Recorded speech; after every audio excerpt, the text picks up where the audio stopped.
can see one of the thieves taking a sledgehammer to the safe, knocking the door in.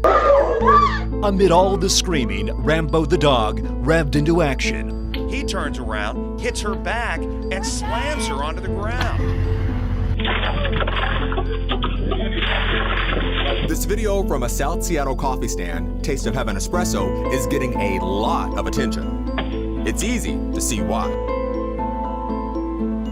Targeted and ambushed with the whole thing caught on camera. Video shows a woman in Leon Springs being attacked by a pair of masked men. The woman thinks she was followed by the men from the bank. As KENS 5 reporter Zach Briggs shows us, it took a certain member of the family to save the day.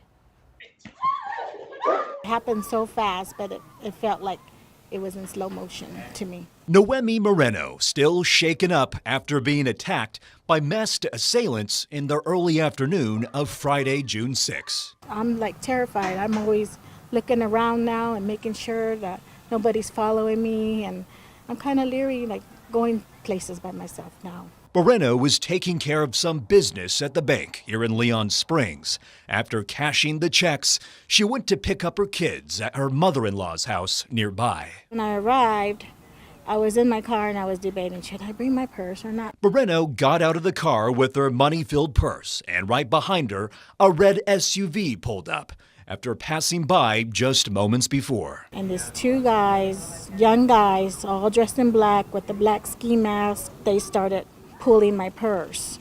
And they pulled me so hard that I fell on the ground. Amid all the screaming, Rambo the dog revved into action, rushing toward the commotion as Moreno held onto that purse for dear life. They saw the dog and they jumped in the vehicle and took off. And one of them lost a shoe. Moreno believes the suspects followed her from the bank, and if it weren't for Rambo, Moreno fears what may have happened beyond just losing her purse. Rambo, he's a pit bull. He saved me. Thank God for him. So far, no word from the Bexar County Sheriff's Office on any suspect information other than what you see on surveillance. As for Moreno, she knows what she wants. I want them to get arrested. I want them, because I'm afraid that they're going to do that to somebody else. Zach Briggs, KENS 5. Rather than popping bottles, a group of masked individuals were caught on video breaking into Dream's Restaurant and Lounge off of Market Street and Mall Boulevard in Duluth around 5 in the morning on Wednesday. Once inside, you can see one of the thieves taking a sledgehammer to the safe, knocking the door in. When it opened, the guy said, "We got some money." You hear him on the audio say, "We got some money," and it was nothing but coins in there. Joke's on you. Dream is the general manager. He says between the damages and the $1,500 in the register that was taken, he's out about $5,000. The thing that bothers me the most is to know that when I listen to the video and listen to everybody's voices, I know they're people of my culture. And it's like, why would you want to disown and destroy a fellow brother's business? It really breaks my heart. For real. As of Thursday afternoon, the door the thieves busted open was still boarded up. Now I added more motion sensors last night. I'm going to keep the parking lights on last night, so if Gwinnett County is to ride by and they see a suspicious car in the parking lot, they can address it. Go! Y'all do it! In this part of the security video, you can hear one of the thieves telling the group to go after ransacking the restaurant. According to Dream, police believe they loaded into a black Toyota Corolla and took off. Despite Dream having his restaurant trashed and one of his doors shattered, he decided to keep his business open to show the thieves they can't keep him down, a lesson he's also teaching his 3 kids. In Duluth, Chase Howell, 11 Alive News. Yeah, we're certainly hoping that he can get back on his feet after all of this. Now, we do know that Chase reached out to the Gwinnett County Police Department to get an update on its investigation into the burglary, but he never heard back. It is video that is going viral on social media tonight. WTOL 11 looking into this apparent road rage incident. You may have seen this video on Facebook. Take a look at this video from Doug Miller.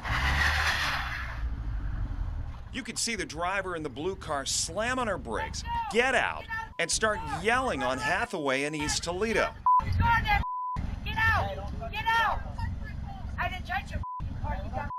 You were on my gun. Come and touch me, because My man's right there. Come and put your hand down. This was Saturday morning. Then the passenger in the red car gets out. He walks up to the woman and eventually turns away. That's when she hits him. He turns around, hits her back, and slams her onto the ground. He gets back inside and the red car pulls off. Another vehicle eventually shows up. A man gets out and talks to the woman. Then both vehicles pull away.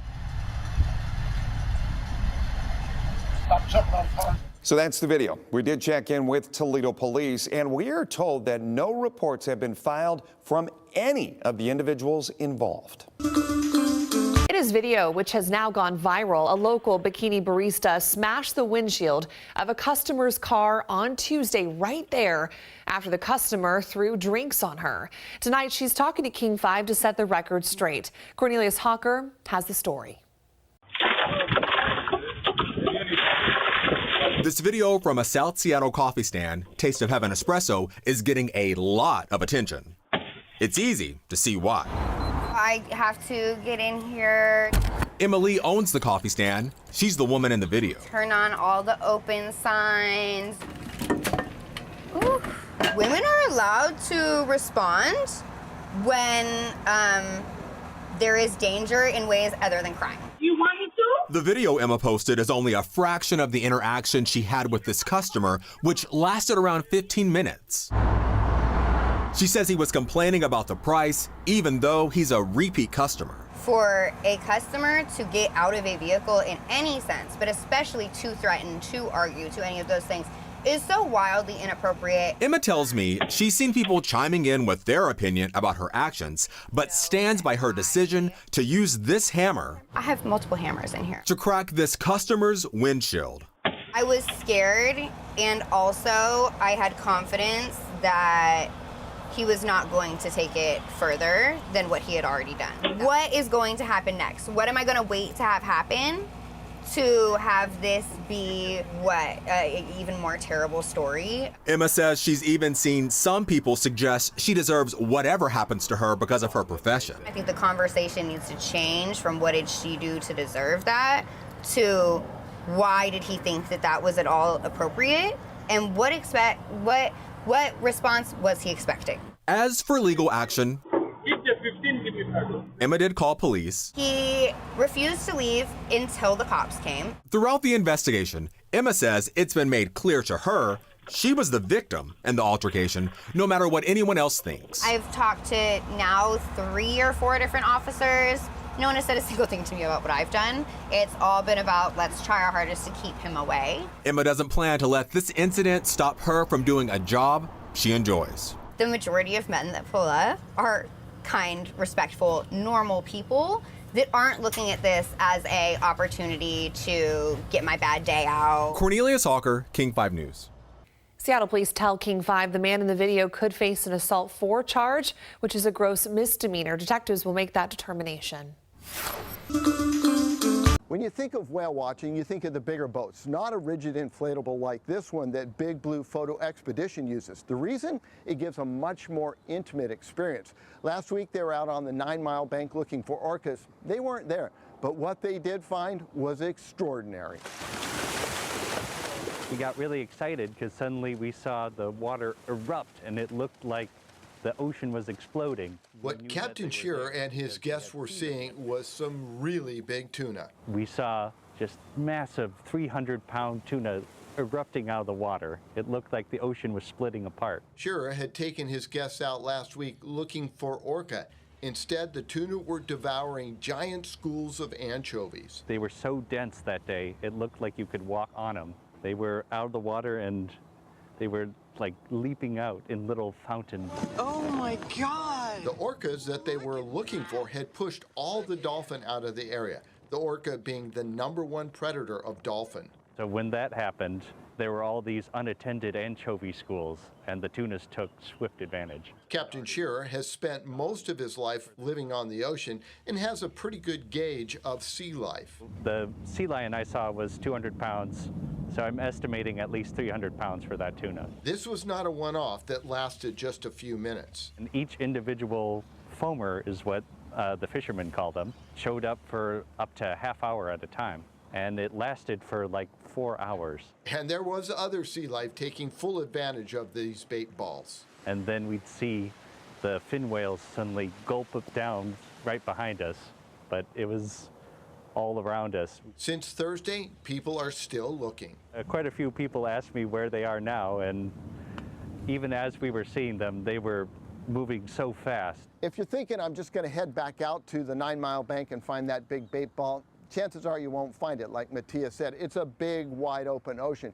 But if you'd like to do it with the folks here at Big Blue Photo Expeditions, I'll put a link on this web story so you can reach out to Matthias and have your own expedition. Sean Stiles, Earth 8.